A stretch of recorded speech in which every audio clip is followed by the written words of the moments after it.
അസ്സലാമു അലൈക്കും. SSLC model എക്സാമിൻ്റെ ക്വസ്റ്റ്യൻ പേപ്പറാണ് നമ്മൾ ഡിസ്കസ് ചെയ്യുന്നത് 2024.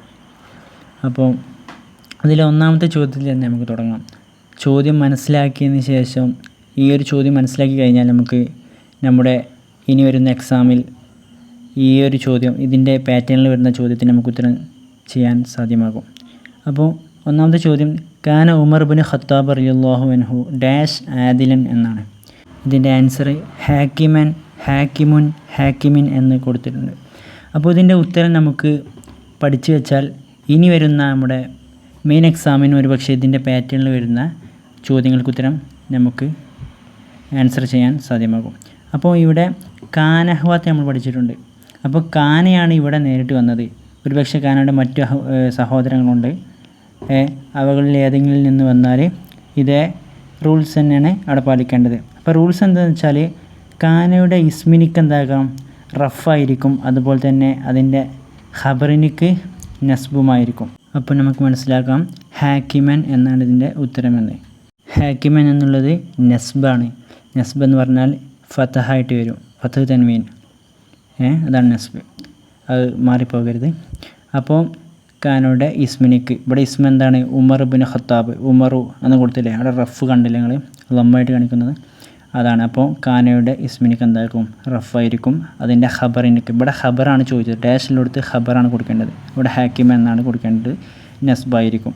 അപ്പോൾ ഇതുപോലെ തന്നെ ഇപ്പോൾ ഇവിടെ കാനയാണ് വന്നത്. ഇനി ഇവിടെ മെയിൻ എക്സാമിന് ഒരു പക്ഷേ ഈ കാനയുടെ അഖവാത്തായിട്ടുള്ള നിങ്ങൾ കാണുന്ന കാന അല്ലെങ്കിൽ സോറ, അസ്ബഹ, അംസ, അൽഹ, ലല്ല, ബാത്ത, മാദാമ, മാസാല, മാബരിഹ, മാഫത്തിയ, മംഫക്ക, ലൈസ, മാ.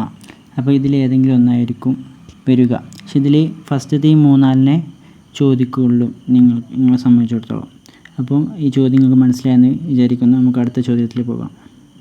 രണ്ടാമത്തെ ചോദ്യം നമ്മുടെ പാഠഭാഗത്തിൽ നിന്ന് നേരിട്ട് ചോദിച്ച ചോദ്യമാണ്. അത് വളരെ വിശദീകരിക്കേണ്ട ഒരു ആവശ്യമില്ലെന്ന് തോന്നുന്നു. അതിൻ്റെ ഉത്തരം രാമേശ്വരം എന്നാണ്. നമ്മുടെ APJ അബ്ദുൽ കലാം എവിടെയാണ് ജനിച്ചതെന്ന്. അപ്പോൾ മൂന്നാമത്തെ ചോദ്യത്തിലേക്ക് പോകാം. നമുക്ക് ഗ്രാമർ ബേസ്ഡ് ആയിട്ടുള്ള ചോദ്യമാണ് കൂടുതൽ ഫോക്കസ് ചെയ്യേണ്ടത്, കാരണം മറ്റുള്ളതൊക്കെ നമ്മൾ പഠിച്ചിട്ടുള്ളതായിരിക്കും നമ്മുടെ പാഠഭാഗത്തിൽ നിന്ന്. മൂന്നാമത്തെ ചോദ്യത്തിലേക്ക് കിടക്കാം. നമ്മുടെ മൂന്നാമത്തെ ചോദ്യം ഒരു ഗ്രാമർ ബേസ്ഡ് ആയിട്ടുള്ള ചോദ്യമാണ്. ഇതും മനസ്സിലാക്കി കഴിഞ്ഞാൽ ഇതുപോലുള്ള ചോദ്യങ്ങൾക്ക് ഉത്തരം നൽകാൻ നമുക്ക് നമ്മുടെ മെയിൻ എക്സാമിന് തന്നെ മാർക്ക് സ്കോർ ചെയ്യാൻ പറ്റുന്നൊരു ചോദ്യമാണ്. അപ്പം യുരീദു ജാബിറു അൻ ഡാഷ് ബൈത്ത അമ്മിഹി. അപ്പോൾ ഇവിടെ അന്നാണ് വന്നിട്ടുള്ളത്. അതിന് മറ്റു ഹർഫുകളാണ് അൻ, ലൻ, കൈ, ഇതൻ. ഇതിലേതെങ്കിലും ഈ 4 ഹർഫുകളിൽ ഏതെങ്കിലും ഒരു ഹർഫ് അതിനുശേഷം മുളാരിയായ ഫീല് വരികയും അതിന് നസ്ബായിരിക്കും. അപ്പോൾ മുളാരിയായ ഫീല് ഇതിന് ശേഷം നസ്ബ് ചെയ്യപ്പെടും. ഇവിടെ വേറെ സംശയം ഉണ്ടാവും, യസൂറ എന്നുണ്ട്, തസൂറ എന്നുണ്ട്, ഇതിലേതാണെന്ന്. ഒന്ന് യാവുമാണ്, ഒന്ന് താവുമാണ്. അപ്പോൾ യാ എന്ന് പറഞ്ഞാൽ അത് ജാബിർ, ഇവിടെ ജാബിറാണല്ലോ. അപ്പോൾ അവിടെ ഫാത്തിമ എന്നാണെങ്കിൽ തസൂറ എന്നും, ജാബിർ എന്നതുകൊണ്ട് യസൂറ എന്നും. ഇവിടെ തസൂറും എന്നും തസൂറ എന്നും യസൂറ എന്നും ഉണ്ട്. അത് കൺഫ്യൂഷൻ ആകുന്നുണ്ട്. അപ്പോൾ കൺഫ്യൂഷൻ ആവേണ്ട ആവശ്യമില്ല. അവിടെ തുരീദു എന്നുള്ളത് കൊണ്ട് നമ്മൾ തുരീദു, അവൻ ഉദ്ദേശിച്ചു തുരീദു ജാബിർ ഉദ്ദേശിച്ചു ഐ യസൂറ എന്നായിരിക്കും. കാരണം ആ ഫീലിങ്ങൾ ജസ്റ്റ് ഇങ്ങനെ നോക്കിയാൽ മതി. അവിടെ ഫസ്റ്റത്തെ ഫീലിന് യാ ആണ്. അപ്പോൾ അത് ഉത്തരത്തിലും യാ ആയിരിക്കും. അത് അന്നിന് ശേഷം യസൂറ എന്നായിരിക്കും. ഇനി സ്ത്രീലിംഗമാകുമ്പോൾ അവിടെ തസൂറ എന്നുമായിരിക്കും. അപ്പോൾ നിങ്ങൾക്ക് മനസ്സിലായെന്ന് തോന്നുന്നു. ഇനി അതുപോലെ തന്നെ നമ്മുടെ അഞ്ചാമത്തെ ചോദ്യം, നാലാമത്തെ ചോദ്യം നിങ്ങളുടെ പാഠഭാഗത്തിൽ നിന്നാണ്. അപ്പോൾ അഞ്ചാമത്തെ ചോദ്യം ഇവിടെ മുലാഫും ഇലാഫത്താണ് വരുന്നത്, മുലാഫും മുലാഫിലേ. അപ്പോൾ ഇവിടെ ബാബുൽ മദ്രസത്തി മഫ്തൂഹുൻ. ഇവിടെ മദ്രസത്താന്നുണ്ട്. മദ്രസത്തി എന്ന് എന്തുകൊണ്ട് ഉത്തരം വരുന്നു എന്നുള്ളതാണ് നമ്മൾ ചർച്ച ചെയ്യുന്നത്. ഇവിടെ നമ്മൾ മനസ്സിലാക്കേണ്ടത് ബാബുൽ മദ്രസത്തി, മദ്രസയുടെ വാതിൽ.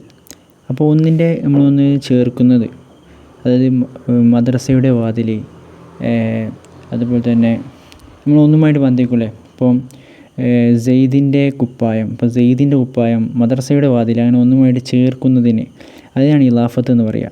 ഇലാഫത്താണ് ചേർക്കുക.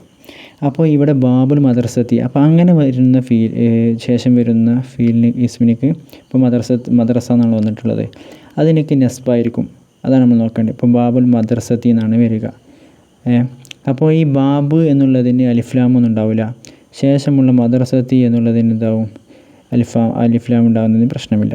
അപ്പോൾ നിങ്ങൾ ജസ്റ്റ് നോക്കേണ്ടത് ഈ ബാബുൽ മദ്രസത്തി അതുപോലെ തന്നെ ഒന്നുമായിട്ട് ബന്ധിപ്പിക്കുന്നത്, ഇപ്പോൾ സെയ്ദിൻ്റെ കുപ്പായം, അതുപോലെ തന്നെ ഒന്നൊന്നുമായിട്ട് ബന്ധിപ്പിക്കപ്പെടുന്ന, ഒന്നുമായി ചേർക്കപ്പെടുന്ന, ഇപ്പോൾ ഇവിടെ ബാബുൽ മദ്രസത്തി, ഇപ്പോൾ മദ്രസയുടെ വാതിൽ, മദ്രസൻ്റെ വാതിൽ എന്നാണ് പറയുക. അതുകൊണ്ടാണ് അവിടെ ഹാത്താവിന് കസർ വന്നത്. ഓക്കെ, അപ്പോൾ ബാബുൽ മദ്രസത്തി എന്നാണ് അതിൻ്റെ ഉത്തരം വരുന്നത്. അതൊരു ഗ്രാമർ പോർഷനാണ്. അത് ഇതുപോലുള്ള വേറൊരു ഇത് വന്നാലും നിങ്ങൾക്ക് മനസ്സിലാക്കേണ്ടതുണ്ട് നിങ്ങൾ. ഇനി ആറാമത്തെ ചോദ്യം നമുക്ക് എത്രയും പെട്ടെന്ന് ഉത്തരം ലഭിക്കുന്നതാണ്.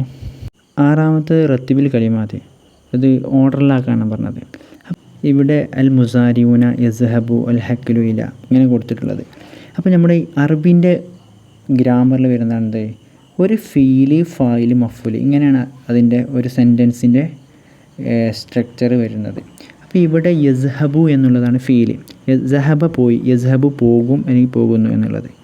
അപ്പോൾ അത് ഫീലാണല്ലോ. ഫീല് പറഞ്ഞാൽ ഒരു നമ്മൾ മലയാളത്തിൽ പറഞ്ഞാൽ ക്രിയ, അതുപോലെ തന്നെ ഇംഗ്ലീഷിൽ വെർബ് എന്ന് പറയും. അപ്പോൾ ക്രിയ, ഒരു ഉദാഹരണം സഹബ പോയി, പോവുക എന്നുള്ളത് ഒരു ക്രിയയാണ്. അപ്പോൾ ആദ്യം അതാണ് വരിക, പിന്നെ ശേഷം ഫായില്. ഈ ക്രിയ ആരെങ്കിലും ചെയ്യണമല്ലോ. ഇപ്പോൾ പോവുക എന്നുള്ളത് ആരെങ്കിലും ചെയ്തപ്പം സഹബ പോയി, ആര് പോയി, സെയ്ദോ. ഇവിടെ കൊടുത്തിട്ടുള്ള അൽ മുസാരിഊന കർഷകർ ഒന്നിലധികം കർഷകർ ഉണ്ടായത് കൊണ്ടാണ് മുസാരിഊന അല്ലെങ്കിൽ മുസാരിഊന എന്ന് പറയുക. മുസാരിഊന എന്നാണ് ഇവിടെ കൊടുത്തിട്ടുള്ളത്. അപ്പോൾ യസ്ഹബുൽ മുസാരിഊന രണ്ടാമത്തെ നമുക്ക് കിട്ടി. ഇലൽ ഹക്കലി, എവിടെയൊക്കെ പോയത്, ഹക്കൽ പാടം അല്ലെങ്കിൽ വയൽ എന്നൊക്കെ പറയും. വയലിലേക്ക് കർഷകർ പോയി, പാടത്തിലേക്ക് പോയി എന്നൊക്കെ പറയും.